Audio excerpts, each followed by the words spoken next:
साथीहरू फाइनल्ली फापरको ढेँडो अनि सप्तकोशीको माछा रेडी छ।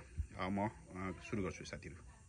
ल साथीहरू कसरी खाने भनेर म हजुरलाई भन्छु। ढेँडोलाई यसो तान्ने, त्यसपछि डुबाउने, यति हो। एकदम सजिलो छ, मेहनत लाग्दैन, चबाउनु पर्दैन। ल साथीहरू अब कन्टिन्यू गर्ने। डुबाउने, डलो पार्ने, डुबाउने,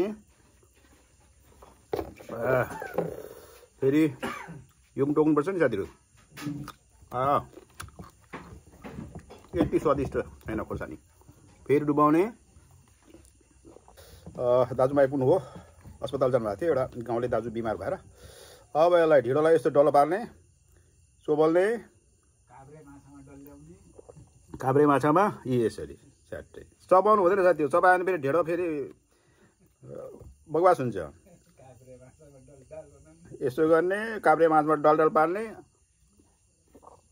खतम। Very easy.